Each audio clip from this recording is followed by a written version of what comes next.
আলু দিয়ে ভাইরাল রেসিপিটা আজকে আমিও বানিয়ে ফেললাম। বানানো এতই সহজ আর খেতেও এত মজা, এত ক্রিস্পি, সাউন্ডটা জাস্ট শুনো। আলুর এই রেসিপিটা বর্তমানে খুবই ভাইরাল, তাই ভাবলাম আজকে সন্ধ্যার নাস্তায় আমিও ট্রাই করে ফেলি। বেশি আলু আমি নেইনি, 4টা মিডিয়াম সাইজের আলু নিলাম। আগে ভালোভাবে ছিলে নিলাম আর তারপরে টুকরা করে নিলাম। এই আলুগুলোকে সিদ্ধ করতে দিব।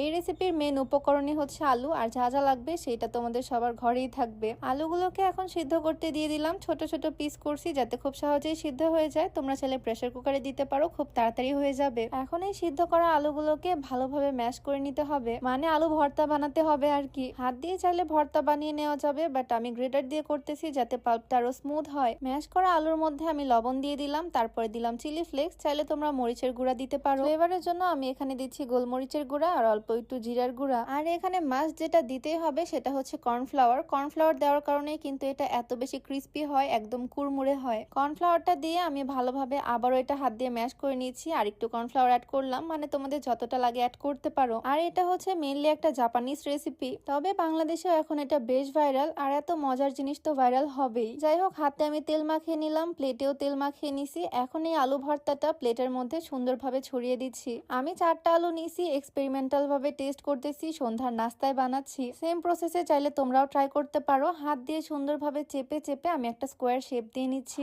আমার মেন কাজটা কিন্তু এখানেই শেষ, এরপর শুধু কেটে কেটে ভেজে ফেলবো।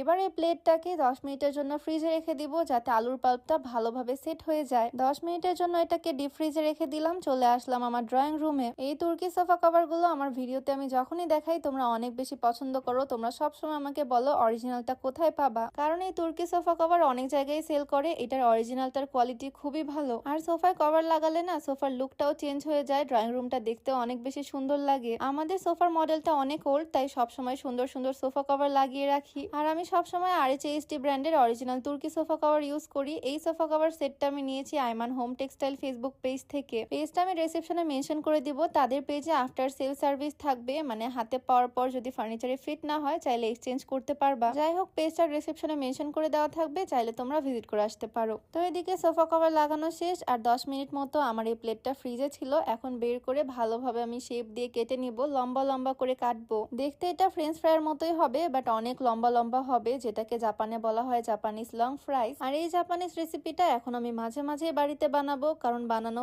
এত সহজ আর এটা খেতেও খুবই মজা। শুধু আলু হলেই হয়ে যায়। তো সুন্দর করে লম্বা লম্বা করে আলুগুলোকে আমি কেটে ফেলছি, আর এখন একটা প্যানের মধ্যে ডুবো তেল দিয়ে দিলাম। প্রথমে আমি ভয়ই পাচ্ছিলাম এই স্টিকগুলো প্যানে যখন দিব তখন ভেঙে যায় কিনা, তবে হাতে নিয়ে বুঝলাম আলুর স্টিকগুলো একদম জেলির মতো হয়ে গেছে। এটা ভাঙার আর কোনো চান্স নাই। ফ্রিজে রাখার কারণে সুন্দর